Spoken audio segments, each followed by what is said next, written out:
처음 볼 때에 나의 맘의 큰 고통 사라져 오늘 믿고서 내 눈 밝았네 참 내 기쁨 영원하도다.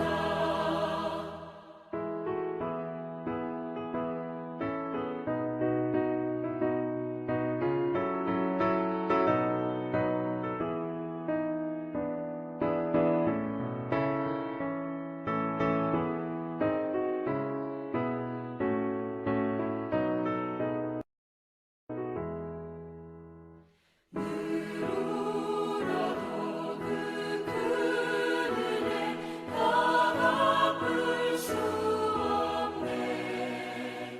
나 주님께 몸 바쳐서 주의 일 입으리.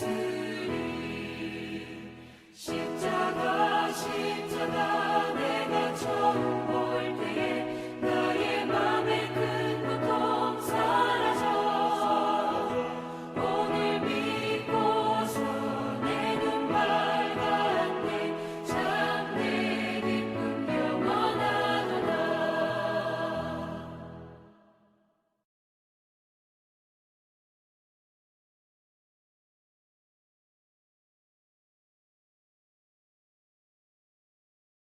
할렐루야, 마을장 목자님들 안녕하세요. 네, 벌써 수요일입니다. 오늘 3월 마지막 주 수요 목자 모임 시작하도록 하겠습니다.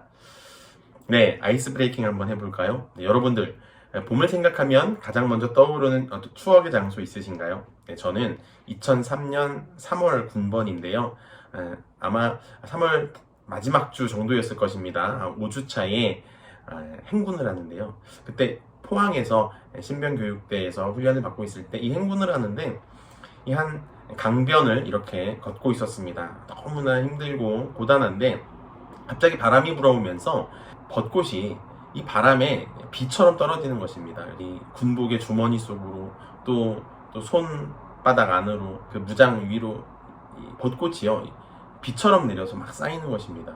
너무너무 힘든데 눈앞에 펼쳐지는 광경은 너무 아름다운 이렇게 이질적인 상황이었었는데요. 그때를 잊을 수가 없습니다. 포항에 벚꽃이 만발해 있었던 그 길이 생각이 납니다. 두 번째, 최근에 내가 즐겨 듣는 또는 흥얼거리는 은혜로운 찬양은 무엇인가요? 네, 이 찬양 제가 이번 주 젊은이 주간 예배 때 우리 최서연 목자님께서 찬양을 인도하셨는데 그때 부르셨던 믿음과 삶, 믿음과 삶이라고 하는 찬양인데 제 입에서 계속 흥얼거리게 되어지고요. 계속 듣고 있습니다. 그래서 고난주간 때 특세 때 몇 번 불러보려고 하는데요. 여러분도 많이 들어보시고 같이 은혜를 함께 나누었으면 좋겠습니다. 네, 우리 이번 주는 김성수 목사님께서 기쁨으로 사는 비결이라고 하는 제목으로 말씀을 주셨죠. 빌립보서 4장 10절부터 14절 말씀으로 우리에게 말씀해 주셨습니다. 이 말씀을 이렇게 시작하셨습니다. 희노애락이라고 하는 사자성어를 말씀하셨는데 기쁘고 또 화내고 또 사랑하고 또 즐겁고 이런 것들이 우리 인생의 모든 감정이지 않겠습니까? 근데 누구도 힘들고 슬픈 그런 인생을 살고 싶어 하지는 않지요.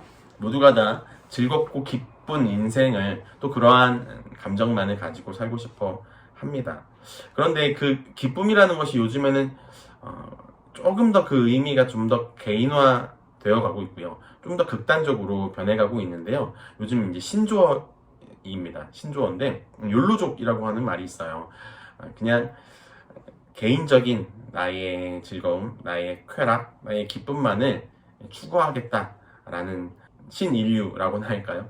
그러니까 전에는 내가 어떤 사회적인 책임 아니면 어떤 공동체적인 책임감, 가족 구성원으로서 아니면 회사의 일원으로서 이런 것들을 우리가 짊어지고 사는데 그런 것이 아니라 나 개인만의 안위, 내가 하고 싶은 것 그것만 하며 살겠다. 그것이 가장 중요하다. 이런 사람들을 욜로족이라고 부르고요.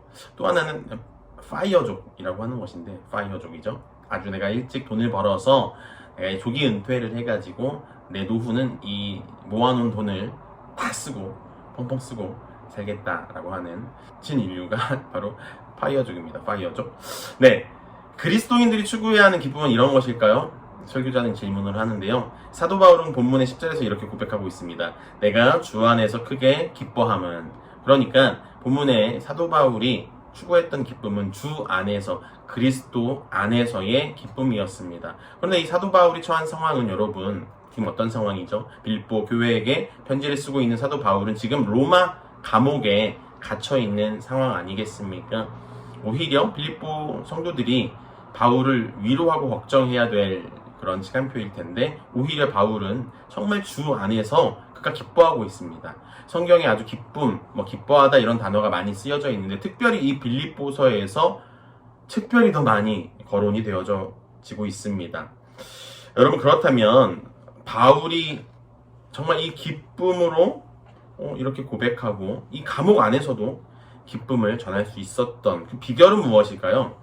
첫 번째는요, 기뻐하는 법을 먼저 배우라고 말하고 있습니다. 기뻐하는 법을 배워야 한다고 말하고 있습니다. 본문 11절에 보면 내가 궁핍함으로 말하는 것이 아니라 어떠한 형편에든지 나는 자족하기를 배웠노니, 이렇게 바울이 편지를 쓰고 있습니다. 어떠한 형편에든지 나는 자족하기를 배웠다. 이 자족하다를 쉬운 성경에서 보니까 감사하는 법, 이렇게 번역을 하고 있습니다. 나는 어떤 형편에서도 감사하는 법을 배웠다, 이렇게 말하고 있습니다.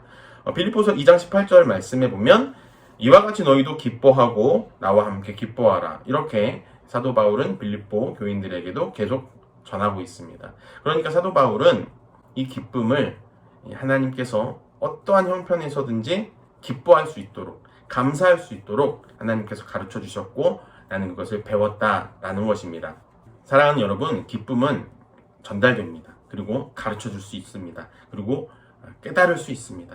여러분, 더 기뻐하십시오. 그리고 이 기쁨을 배우시고 또 이 기쁨을 가르쳐 주십시오. 기쁨을 나누십시오. 바울이 감옥에서 그러했던 것처럼 그때 이 바울의 기쁨이 빌립보 교인들에게 가르쳐지고 전달될 수 있는 것입니다. 여러분, 두 번째, 바울이 고백한 이 기쁨으로 사는 비결은 무엇이었을까요? 기쁨을 주시는 자 안에 있어야 한다는 것입니다. 13절에 보면 내게 능력 주시는 자 안에서 내가 모든 것을 할 수 있느니라, 이렇게 바울이 고백합니다. 이 모든 것 안에는 분명히 기쁨도, 기뻐하는 법도 들어가 있겠죠. 내게 능력 주시는 자 안에서, 바로 그리스도 안에서 기쁨을 주시는 자 안에 있을 때 우리는 참된 기쁨을 소유할 수 있다는 것입니다. 디모데전서 1장 14절에 보면 바울이 이렇게 고백합니다. 우리 주의 은혜가 그리스도 예수 안에 있는 믿음과 사랑과 함께 넘치도록 풍성하였도다. 그리고 15절에서 죄인 중에 내가 괴순이라, 이렇게 이야기를 하죠. 그러니까 나는 죄인이지만, 죄인 중에도 괴수이지만 그리스도 안에 있으면, 그리스도 안에 있는 그 믿음과 사랑이 넘쳐서 날 풍성하게 한다는 것입니다. 그리스도 안에 있느냐 없느냐가 가장 중요한 것입니다. 여러분, 세 번째, 바울이 고백한 기쁨으로 사는 비결은 무엇입니까? 기쁨을 함께 나누어야 합니다. 기쁨을 나누어야 한다는 것이 무엇일까요? 기쁨을 나눈다. 우리는 종종 교회에서 여러분 전도도 하지요. 복음을 전합니다. 그리고 한 영혼이 천하보다 귀하다, 이런 우리가 가르침을 받습니다. 그런데 어떤 살아가는 방법을 보면 세상의 사람들의 그 가치관이나 방법과 똑같을 때가 있죠. 그때 참 부끄러워지는 순간이 아니겠습니까? 그래서 우리 김성수 목사님께서 교회에서 목사님께 어릴 때부터 배우셨던 거 하나를 이야기하셨죠. 뭐였죠? 생각나십니까? 네. 그리스도인은, 성도는 물건값 깎지 마라, 이렇게 말씀을 하셨습니다. 그것이 무엇입니까? 그리스도인들은 좀 손해보고 나누어주고 좀 더 후하게 차라리 줄지언정 각박하게 그렇게 물건을 깎는다든지, 그렇게 다른 사람의 것을 조금 더 욕심을 부린다든지 하지 말라는 것이죠. 여러분, 기쁨을 나누려면 먼저 내가 가지고 있는 그런 욕심과 또 세상의 그런 방법들을 내려놔야 하지 않겠습니까? 사도 바울은 이 본문 14절에서 이렇게 고백합니다. 그러나 너희가 내 괴로움에 함께 참여하였으니 잘하였도다, 이렇게 칭찬하고 있죠.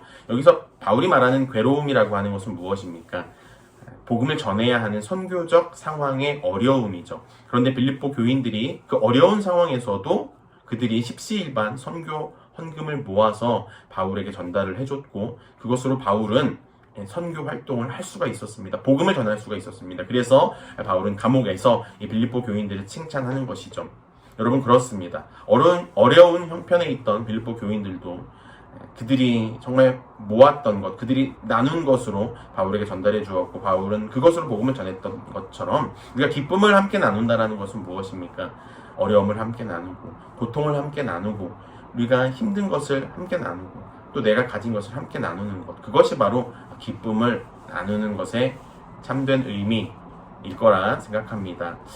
사랑하는 여러분, 기뻐하는 법, 바울이 가지고 있었던 기쁨의 그 비결 무엇이었습니까? 첫 번째는 다시 한번 우리가 살펴볼까요? 기뻐하는 법을 배워야 한다라고 했습니다. 그리고 또한 기쁨을 주시는 자 안에서 예수 안에 그리스도 안에 있어야 한다라고 말했고요. 그리고 그 기쁨을 나누어야 한다라고 이렇게 고백했습니다.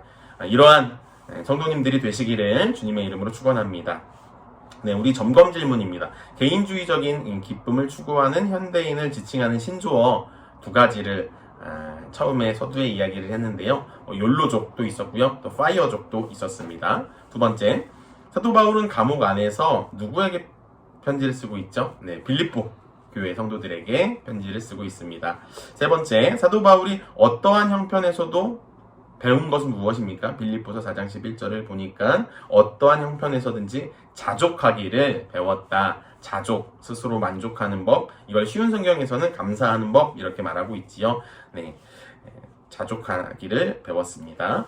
적용 질문입니다. 주 안에서 기쁨이 아니라 세상 사람들이 추구하는 기쁨은 어떤 것들입니까? 내가 그것을 추구했던 경험이 있다면 나누어 봅시다. 세상 사람들이 추구하는 기쁨은 여러분 무엇일까요? 소유하는 기쁨? 아니면 소비하는 기쁨? 아니면 빼앗는 기쁨? 다른 사람의 것을 내 것으로 만드는 어떤 쟁취와 싸움에서 오는 승리의 기쁨? 그런 것이 아닐까 싶습니다. 저 또한 이런 세상에서의 추구하는 이 기쁨을 많이 추구했었죠. 네, 정말 돈 한 푼이라도 더 모으고 벌어서 내가 가지고 있는 것들을 더 늘리고 나의 소유를 더 늘리고자 했던 그런 경험들이 있습니다.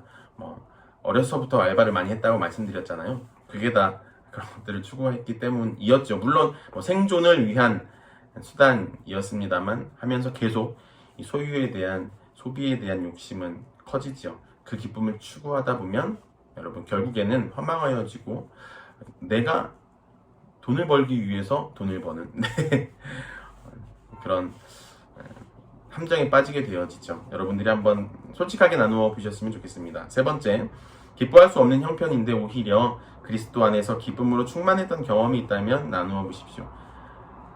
도저히 상황으로서는 기뻐할 수 없는 상황인데 그런데 그리스도 안에 오는 그 기쁨이 하나님의 말씀 속에 있는 그 기쁨이 나를 사로잡아서 그 기쁨으로 충만했던 경험 한번 나누어 보셨으면 좋겠습니다. 네, 우리 사역 나눔으로 한번 넘어가 보도록 하겠습니다. 우리 바로 다음 주에 여러분 고난주간입니다. 다음 주 고난주간인데요. 월요일부터 고난주간 특세가 있습니다. 각 교육 1번 교육부장부터 보도록 하겠습니다. 교육부장 4월 첫 주부터 새가족의 길이 10시 15분 주일 시작이 됩니다. 혹시 여러분들 정교인 필수과정 미수료자 분들이 목장에 있으면 전달해 주십시오. 네, 그리고 선교부장 안내입니다. 마을별로 미자립교회 전도 지원을 나갑니다. 그래서 우리가 구운 계란을 포장해서 저희가 나갈 텐데요. 여러분 그 마을별로 섬기게 될 미자립교회를 위해서 기도해 주시기 바랍니다. 네, 그리고 4월 1일 토요일, 이번 주 토요일 날 버스킹 노방전도가 죽전 중앙공원에 있습니다. 그래서 같이 함께 참여하고 싶으신 분들은요, 장기호 장로님께 연락해 주시면 되겠습니다. 김성수 목사님께 연락해 주셔도 되겠습니다.